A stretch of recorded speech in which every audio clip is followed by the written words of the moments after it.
All right. Okay, RSU 21 Board Member Sarah Dory with an update on the Enrollment Task Force. So you guys have a copy of the PowerPoint, but it'll also be behind you, so you might want to move over. And he'll put it on the TV, but for the audience, they'll be looking up there. Hello. Can everybody see? Okay, welcome. So I'd like to start first by extending a thank you to the three town managers, including Lori Smith, for the invitation to collaborate on this important issue of elementary enrollment. On behalf of the RSU 21 Enrollment Task Force, we're pleased to be able to come before the selectmen and in front of community members to share the work that we've been doing over the last year in the task force. My name is Sarah Doré, and while I am both a resident of Kennebunkport and a parent of 3 children who have or are currently attending Kennebunkport Consolidated School, I stand before you tonight as a member of the RSU 21 Board of Directors and the chair of the Elementary Enrollment Task Force. The presentation tonight by myself, Gabby Grecken, and Interim Superintendent Dr. Phil Potenziano is the culmination to date of the work done by the current and initial enrollment task force groups. Over the last 10 years, our 3 towns have worked hard to collaborate, share resources, and invest in students and schools through a 3-town, 1-community philosophy. Despite this, a variety of factors like birth rates, housing costs, and aging populations have caused some areas in our shared community to experience growth in population, while others experience a decline. To date, assignment to an elementary school has been based primarily on the family's town of residence. As a result, some classes and grade cohorts are quite large, pushing the limits of desirable class sizes, while others are quite small. We see and hear evidence that both extremes are causing some negative impacts on the staff, students, and functionings of all our schools. While efforts have been made to mitigate these stresses, none have focused on a system-wide or holistic response that addresses the unique and complex needs of the district elementary schools and the collective community like the one that we will present tonight. Over the next 15 minutes, Gabby, Phil, and myself will share what we've learned about the current enrollment challenges and impacts across the district. We'll talk briefly about the history and current status of the work, and we'll present the current pending recommendations and the journey we took to arrive tonight. We'll also save time at the end to hear your questions and reflections on any strengths and concerns that you see. Very briefly, in 2018, the RSU 21 formed a work group charged with developing recommendations for balancing and stabilizing the number of students enrolled in RSU 21's elementary schools. After 10 months, the task force presented a final report with 6 recommendations, including 3 reconfiguration approaches for the school board of directors to consider. When they requested more information, the board convened a second task force, which began meeting in September 2019 with the established charge that you see here. Let's turn now to look at the current enrollment challenges and the impact across the district. RSU 21 currently serves nearly 2,500 students in grades pre-K through grade 12 who reside primarily in the towns of Arundel, Kennebunkport, and Kennebunk. Approximately 1,100 pre-K through 5 students receive high-quality instruction in 4 elementary schools located across our 3 towns. The next 3 slides you'll see will show you a historic look at our enrollment trends across our 4 elementary schools. As you can see here, relatively steady enrollment over the last 10 years in Arundel at Mildred L. Day has resulted in a robust population to fill the newly renovated school. Historical enrollment at Kennebunk Elementary and C Road schools show slightly declining enrollment grades K through 5, with an overall decline of 88 students since the highest year of enrollment in 2010. It was only with the addition of pre-K at KES in 2018 that the total enrollment number jumped to 744. Enrollment in Kennebunkport Consolidated School has consistently been the most drastic, dropping from 209 students in 2008 to our current enrollment of 143, of which 46 are non-resident students. Over the last 7 months, the Enrollment Task Force has explored and unpacked the many ways an imbalance of enrollment impacts our students and our staff, from decreasing diversity in both educational programming and student population to having a direct impact to teaching, instruction, and learning, the inequities are experienced and felt at all of our schools and in many different ways. At KES, larger classes have resulted in the need to hire additional support staff at a cost to the district and have limited the amount of one-to-one instruction teachers would like to be able to offer. At MLD, while the steady growth has resulted in a healthy elementary population, the current resident elementary population is over 270 students, which cannot fit in the school alone. And at KCS, resident elementary enrollment is under 100 students, with some class sizes as small as 14 students. As you can see here, the average class sizes vary significantly between the 4 elementary schools. Pay attention to the numbers in red, which identify significant differences in average class sizes between the schools. Notice, for example, the difference between the kindergarten class sizes. Take note of the difference between the 5th grade groups. Because enrollment has been based primarily on town of resident, the impact of dips and increases in resident births are often felt in not so subtle ways. This slide shows you how our current enrollment numbers vary drastically between our 4 schools. Finally, through our work, the Enrollment Task Force has identified many different ways that our unified district benefits us all collectively. All 3 towns have sacrificed to join, and all 3 towns have benefited.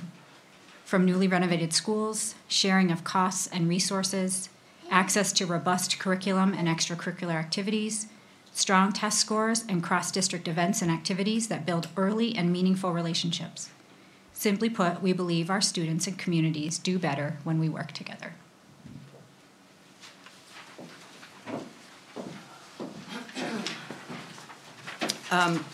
Quick disclaimer, I have a cough, so I have a cough drop, so please forgive me.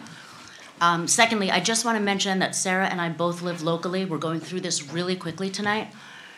We have spent months on this, so please know we're all available, Phil as well, for any follow-up conversations. We're happy to meet you for coffee to talk more in depth about any of this.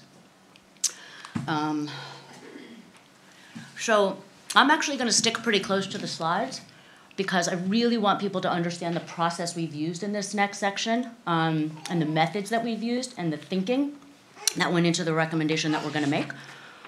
So, what am I pressing, Sarah? Enter? Okay. So, we have actually explored 15 different options in depth to come to the recommendation, weighing the benefits and the drawbacks of each. That included the 3 proposals that the prior committee had passed on to us, and we explored them much more in depth than the prior committee was able to. That included 12 additional approaches that came up over the course of the last 9 months, both from our own work and from our engagement with the public. And it also included an in-depth analysis of the status quo. What if we did nothing? What would that result in? Oh, thanks, Phil. She said the arrow. There you go. We looked through a lot of factors and a lot of levers that could potentially help to address this problem. That included, as I said before, the status quo. What would it look like if we just maintained current school structures and current grade spans? What would it look like if we reconfigured the existing school structures and grade spans? How would the impact of decentralizing pre-K affect the potential solutions? We explored the potential of adjusting school assignment areas by proximity instead of town residence. So looking at assignment based on how close you live to a school rather than which town you look at. And the alternate to that is maintaining school assignment based on the town that you live in. We explored the option of blending all of the elementary school students in 4th grade instead of waiting until 6th grade, and looked at different school configurations that would do that. We looked at the possibilities of creating a district magnet or specialty school. We explored the impacts of grandfathering and delayed implementation in order to help ameliorate some of the impact of any new changed policies. And we also explored the possibility of closing a school, given the declining enrollment that Sarah just alluded to, and discovered definitively that that's actually not an option currently based on our enrollment right now. It would have been an option prior to pre-K, but with the infusion of the pre-K students, the totality of our elementary students plus pre-K cannot fit in 3 elementary buildings. We need all 4 existing buildings, so that was no longer an option. I want everybody in this room to please rest assured and please spread the word that if there is one thing that captures the spirit in which we have tackled this work, it is to be as exhaustive as we knew how to be. We left no stone unturned in terms of data, and Steve, I think, can attest to that, since he was the data source that we most often went to. So, what were the impacts that we explored on all of these 15 different options? What would the impact be financially, obviously, was an acute concern. What would the impact be on student bus times, on the district-wide enrollment trends and projections, meaning any decisions that we make for next year, what would that look like 5 years from now based on the information available? So we don't want to obviously make dramatic structural changes that are then going to have to be revisited in 2 or 3 years if the enrollment projections change the picture in a significant way. What would the impact be on class sizes, alluding to what Sarah was showing you in terms of the variations from school to school? What might the impact be on school start time, because that was still a fluid issue over the last few months that we were doing our work? What would the impact be per town in terms of the number of students in each town that might be impacted for each potential solution? So really trying to unearth and identify how can we pick a solution that asks the least amount of change of the fewest amount of people. What would the effects be on existing programming, staff teaming options, academic features? A very significant issue to us was how do we minimize disruption to students and families? How do we let student cohorts continue? Meaning for students who have started their careers in a building, obviously we were all in agreement and strong consensus that it's in everyone's benefit for as many students as possible to be able to finish their education in the building that they've started their education in. And we've also looked at some of the existing research on the impact of grade spans, transitions, and school configurations to see if there were definitive determinations about which were more advantageous than others. We very deliberately sought out to make sure that we were engaging the community and getting input and feedback from the community. To that end, we held 3 community forums to raise awareness, share progress, and to get community feedback. We had in-depth discussions of those 3 proposed plans that the prior committee had handed to us, which included a comprehensive analysis of the pros, cons, and costs of each one of those 3 plans. We had over 300 community members attend and engage deeply at each one. Participants were working in small groups to be able to actively explore each one of those options with members of the committee available to answer their questions in real time. And we also provided plan-specific feedback. We received plan-specific feedback, and we distributed surveys, which then we used to guide our work moving forward from that point in I think that was October, November, roughly speaking. It's very important that people understand there's no easy answers here. If there were, this problem would have been solved 3 years ago when it first emerged. There are trade-offs that are inherent to any solution that we considered. So we really want people to understand that and hear us when we say that. We know that there's no perfect answer. There's no silver bullet here. So what were some of those trade-offs? What were driving the decisions? How did we balance our decision-making? And these are sort of the 3 main ways we did that. We valued a stage implementation to minimize disruption. The upside is we minimize disruption. The downside is we recognize that we're then delaying action. So, for example, a school like Consolidated is going to have to wait longer to get the infusion of kids that they really need if we're going to minimize disruption to existing families. That's a trade-off. We can't have both of those things. We can't have immediate urgent action at the same time that we minimize disruption to current families. So that's the trade-off. Secondly, All of the potential options, the meaningful options that we explored, will result in a small percentage of students who will live in closer proximity to a school than their assigned school. There's no way for us to solve this without that, just based on the locations of the schools currently in the district. And it's important for everybody to remember that that is true currently as well, right? Like, we have plenty of kids in Lower Village who are being bused all the way to KES, even though Consolidated is a 3-minute drive away. So that has always been a reality in our district. But we do recognize, obviously, that there is an inconvenience inherent to that, to sending your child to a school that's further away from the one that may geographically be closest. And finally, we can't solve this problem without busing some kids over town lines. We can't solve this problem without sending some kids to schools that are different from the town that they live in. And we recognize that this will require a change of mindset and expectations amongst people who have lived in this community for a while.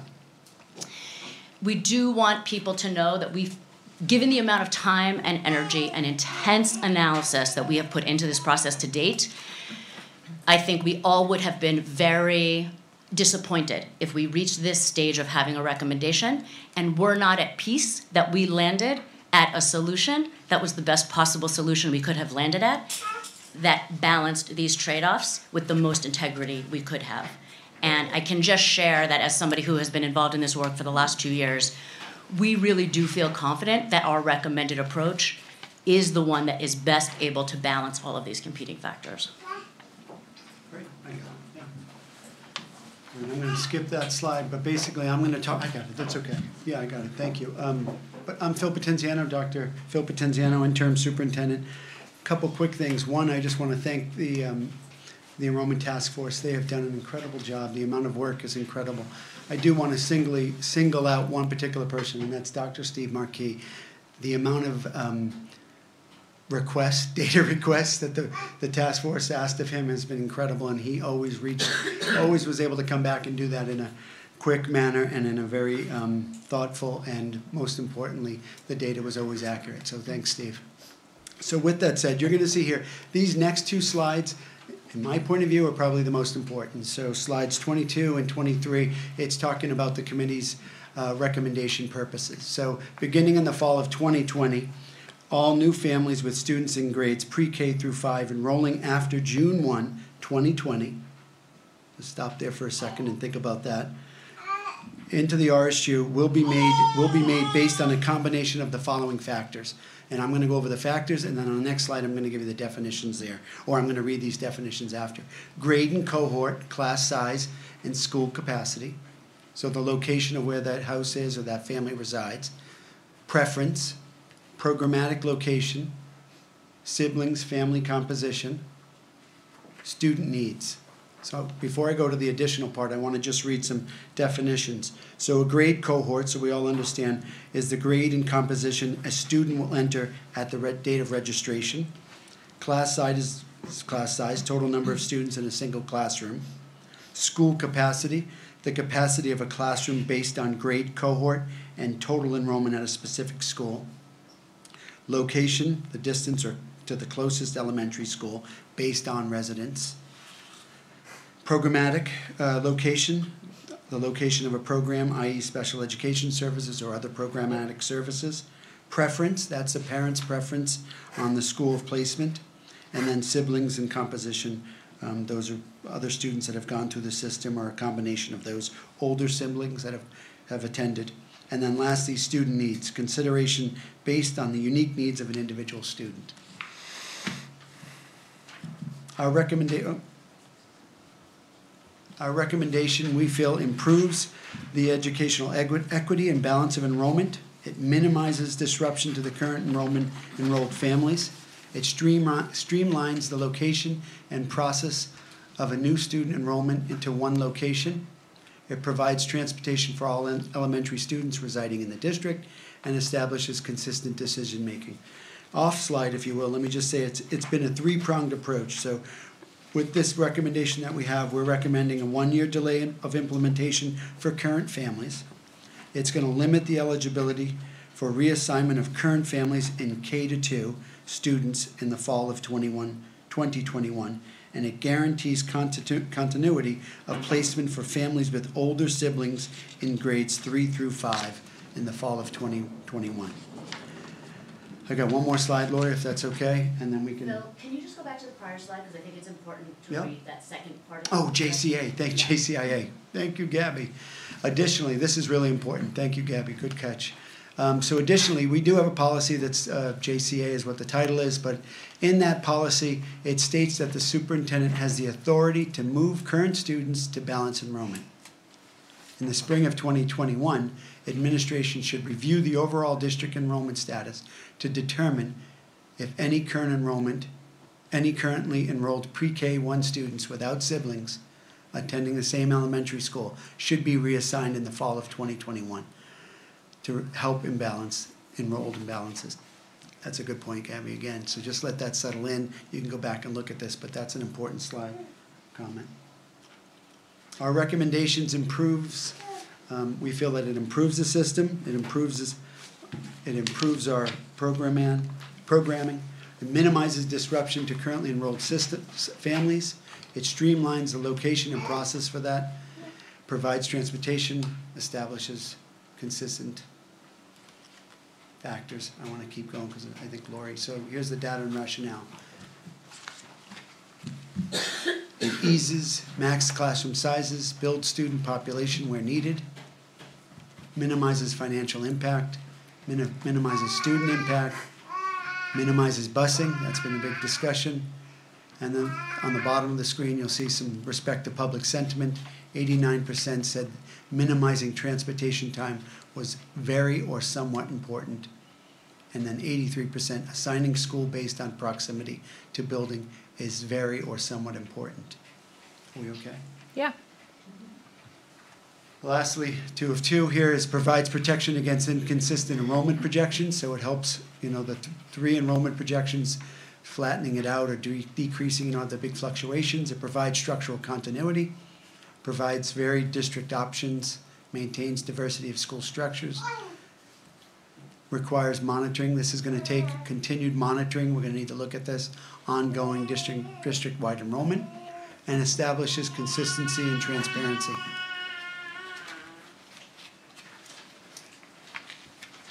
Some of the students will be attending other schools the one that is geographically closest to their home.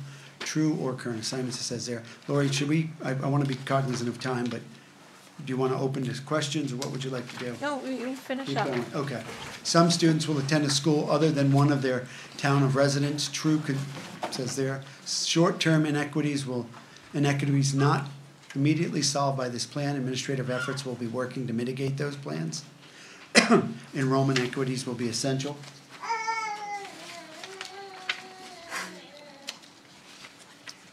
Reviewing all the current superintendent's agreements. Those of you who know that, we have superintendent's agreements. That means students that reside out of RSU 21 coming into RSU 21. So just to be blunt, we've said we won't be making any determinations until August 1st to help with that. All those individuals that currently have superintendent's agreements received a letter from myself saying that, so they've been notified. We're working collaboratively currently with our pre-K families to encourage kindergarten placement at KCS. Said another way, we sent an email, we've sent a letter to those parents saying, consider going to that school. I've also sent a letter to K through 5 parents at Kennebunk Elementary School, asking them if they're any interest in pursuing going to KCS. Presently, we have 8 families on that list, 8 students that are showing some interest in going there. We're reviewing current bus routes that travel from Kennebunk and Arundel to Kennebunkport and work collaboratively with identified families to encourage placement at KCS. Utilizing the new placement factors to inform decision-making for in-district transfer requests as well. Again, we've done a lot of work, the committee to work, we've done all that, so we're open to community questions if you'd like. I want to thank you for this great report. And I'm going to ask the selectmen and Lori if they have any questions or comments, and I'm going to ask the public if they have any input. You looking at me? I'm looking at you. Well, I certainly would like to commend you because it looks as though you've heard the voices of the folks, the people who live in Kennebunkport. As an alumni of Consolidated School, when you call it KCS, it confuses me because we just called it Consolidated. But you know, we are committed, those of us on the board of the board of selectmen, to keeping a school here in Kennebunkport. And you know, we have struggles on our end that we have to deal with that make it difficult for families to move here and to afford to live here. But you know, it looks as though that the concerns of the folks here in Kennebunkport have been heard, and I hope you can sell this throughout the district. Pat? Yeah. Well, I got pushed off. Oh, I'm my sorry. mic. I'm in the Well, you know, I Pardon me. can yell, but, yeah, oops, here you go. No, I think the study has been very thorough, very considered at what you're doing. But I also want to remind everyone that this is one excellent school system. We're not talking about Mildred Day is better than Consolidated or anybody else. It's all under one management. So the quality of the school that your student attends is superb, no matter where they go. I would also say, having grown up and with my children, we moved several times, different schools. There were a lot of benefits gained by having new experiences, new challenges, and so forth going forward. It's not a bad thing. So just with a wonderful school system like this, every time you move somewhere, you say, where are the best schools? Well, it's all around us. So I think we're in good shape. Laurie, do you have anything? Okay. I mean, I would just ask Phil, I mean, there was a lot of information in there, and we're happy to put this YouTube video, we'll do a clip of this presentation and share that, so Kennebunk knows what they're in for. And so, but I think if you could just go over the highlights in terms of the recommendation. So there were some specific pieces in there, and if I were a parent sitting in this audience, I'd be saying, so what does that mean to me? So I think what I could add to what Phil said is currently when a family comes to one of the 3 towns in our district, they register at the school of the town that they live in, right? So if a new family comes into Kennebunk, they go to KES, they meet with Ryan Quinn, and they register their kiddo at KES. What this proposes is a centralized registration, and so every new family that comes into the district will no longer register at one elementary school in their town. They'll register through central office. And I would say, living in the city of Auburn, that's how it worked. Even though there were Correct. multiple elementary schools, you didn't go to that individual, you went through the superintendent's office. Correct. Yeah, of course. And I just want to echo Lori, thank you for saying that, because most districts in Auburn, but even smaller districts, have a centralized registration.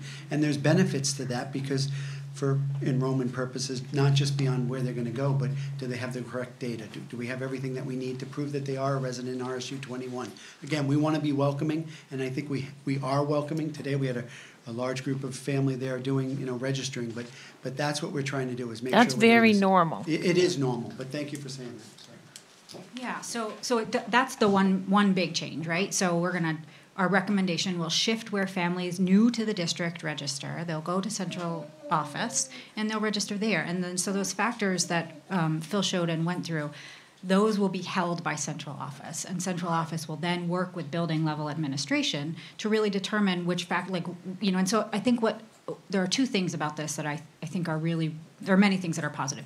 One is it requires consistent decision making, right? And so right now we've got 4 incredible elementary schools with 4 incredible administrative staff, doing incredible work, making different decisions based on the needs of their building. And so if we have centralized registration, now we have one sort of organization that's overseeing that in collaboration with our elementary schools. And then it allows for ongoing and consistent decision making, right? So over the last couple of years, we've known it was a problem, but we didn't really get addressed in the way that it needed to as quickly as it did. And now 3 or 4 years later, it's turned itself into a bigger problem.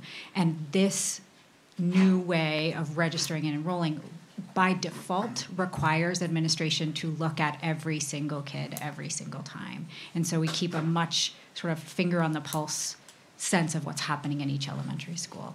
The piece at the very bottom around JCA, I can't remember the exact number, Steve. There were 58 families that moved into the district, something around that last year, 44 the year before.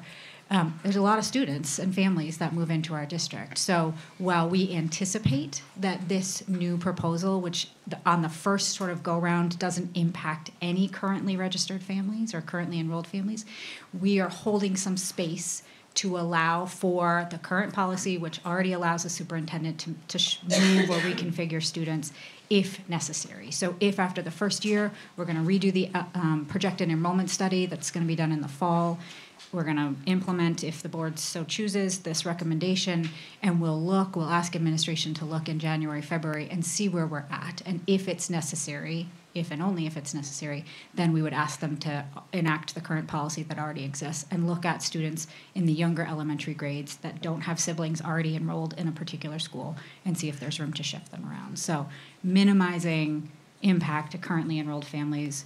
We all have already reached out to local real estate groups to really talk with them about what this means for families that are moving or interested in looking at the district, getting their opinions or thoughts on how to message that, how do we sort of do that collaboratively. So we're really looking forward to having those conversations in the next couple of weeks. So. I had 3 questions. I'm down to 1. Okay, great. Perfect. On stage action, how long do you think it's going to take for the Consolidated to bring up their enrollment? Do you think it'll take several years? Or? Yeah, it's a super good question, and anybody can jump in. I think it's hard to know, right, Ellen, because we can't predict who's going to move into the district. We can't predict at what grade they're going to move in, or are they going to be middle and high school families, or are they going to be families with 1 and 2 and 3-year-olds, or are they going to be elementary students? So it's a little bit unknown, and that's why we've sort of reserved and held space for that JCA in action. But what we do know is that over the last 2 years, we've had almost 100 families move into the district, and so we expect that we will see some improvement, we will see some gains, both not just at KCS, but remember what we showed in the other slides, reduction in class sizes that are already sort of bulging, right? That we'd be able to reduce those, we'd be able to sort of boost up classrooms that are small within policy or not within policy. And so it's a hard answer to predict. I wish we had it because it would make me feel even more confident than I do about this, but I think that's why one of our recommendations is that administration in January of next year, January, February, really digs back in and looks at this and says, okay, where are we? Did this work? Did this not work? What do we need to do next? So it is not a one and done approach. Thank you for that. Yeah, and by the way, I think you guys have done a great job in this presentation, and I want to invite the public to ask any questions or comments from the public. Before you do, if I may, I just wanted to reiterate that we have other meetings, and if I can just say those so people watching this, Wednesday, March 4th, we're meeting with the Kennebunk Select Person Board at 6:30 at Kennebunk Town Hall, and then March 9th, we're meeting with Arundel at 6 p.m. at the Town Hall. March 11th, we have a task force meeting at Kennebunk Elementary School, B135. And then Wednesday, March 25th, we have a special workshop presentation to the entire school board at 6 p.m. at the Kennebunk Elementary School. All right, thank you. Alan, I would just add to that, part of what is inherent in the challenge of answering your question is how long is it going to take for Consolidated to recover in terms of enrollment, is that the enrollment projections that have been done, there are 3 main ones that we looked at, and they gave us completely different answers. Right. One said the population is going to naturally increase on its own, one said it's going to continue to decline, and one said it's going to remain flat. So that was why we were very wary of making dramatic structural changes that couldn't easily be undone given the uncertainty of what that projection is going to be. And it's also why, as Sarah was saying, we very intentionally designed this to give us a year to see what does it look like a year from now, where we've started to enact some of these policy changes around new families and incoming families before we make changes to currently enrolled families. But it felt very important to us for currently enrolled families with younger students to know there is a possibility. We would love to say there's no chance you'll get reassigned. We can't say that because of the uncertainty. And so it feels really important to us to be upfront and transparent about the fact that if you have students who will be in kindergarten through 2nd grade as of the fall of 2021, they may be eligible for reassignment. It doesn't mean they will. It's not going to be a big percentage, but they may be eligible, and people should be aware of that. Okay, thank you. Are there any questions from the public at all, or comments? Just please state your name and where you're from. Hi, I'm Ashley Baker Cook. I'm from Kennebunkport, live in Kennebunkport. But I think I'm uniquely situated to comment on this, and that's the only reason I'm coming up, is to commend the committee.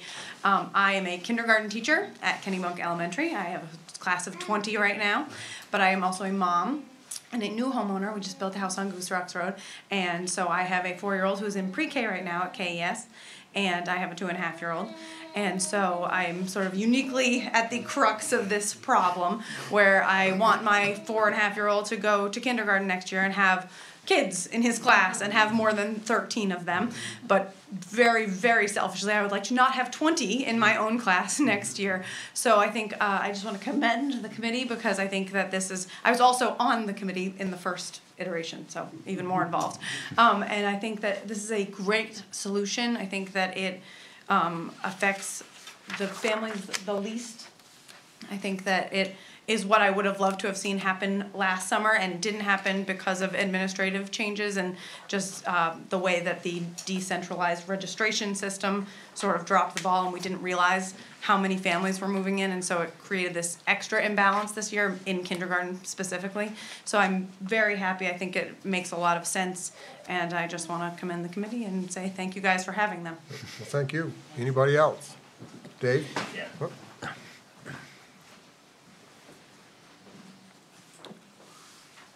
Yeah, I'm Dave James. I'm Executive Director of the Kennebunkport Residents Association. I have to say that I think this is a wonderful report that you guys have done. Difficult problem, as you said. Thinking about some of the trade-offs, remembering my old days in grade school and high school. Is there going to be a significant impact on starting times for kids to have to get up to catch the buses when you start rearranging this going on? Don't answer that now, just something to think about. And the other thing is the impact on kids. You know, we consider ourselves, we go into second grade with 15, 20 people, go to third grade, same kids. And when you all of a sudden move to another school, you got a whole bunch of new kids to make friends with and adopt to. So it's just another thing to consider. I don't see any easy answers to them, but you're on the right track, I think. So thanks very much. Thanks, Dave. Yep. Ma'am, you had a question?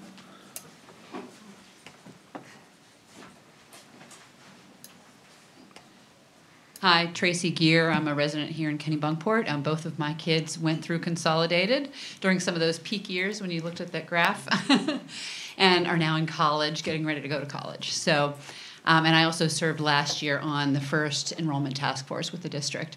And I also want to just thank the group that picked up that work and did a great job this year, you know, kind of getting through the detail and really weighing the options that were in front of us. And I think, again, I am very, very happy with where this has landed also, just having been through the process from the beginning. I just did want to just put a hypothetical, because one of the things that surprised me a lot when I started with the task force last year was that over the last decade or so, if a family, say, moved into Lower Village, again, with a school that was a mile away, less than a mile depending on where you live, that family, even if they requested to be placed at Consolidated, were not placed at Consolidated. So even if they say, we want our kids to go, it's right down the road, the district would often say, no, you can't, you've got to go to KES because you live in Kennebunk. And that, for one, just kind of always surprised me. But I also, I guess in terms of where this policy is now, just a hypothetical. I wanted to put the hypothetical and then see what the response is. So say, hypothetically, someone moves into Riverlocks in July, and they have a 6-year-old. This year, will that child be automatically placed at Consolidated based on the central, coming into that central administration and then being, all those factors being looked at? Hypothetical. That starting now, so if that happened tomorrow. After June 1. If you could come up to the So anybody microphone, listening at home, the yeah, answer is yes they to would that need question. be able The to answer hear is the yes. answer. Yeah, no, that's great. Great question, Tracy, and thanks for asking that. So anyone that registers after June 1st, will be, that hypothetical there, that individual, that child would be going to Consolidated. Yeah. What's that? Oh, using those factors, could be, thank you, yes, right, using those factors. But that's Well, the and truth. the RSU board would have to adopt this, Yeah. Yeah. It's already adopted, that policy.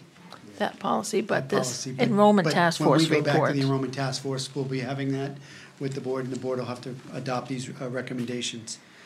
If I can just say one more thing. if I Sure, may. absolutely. A lot of data, Lori, you're right, there's a lot of data here.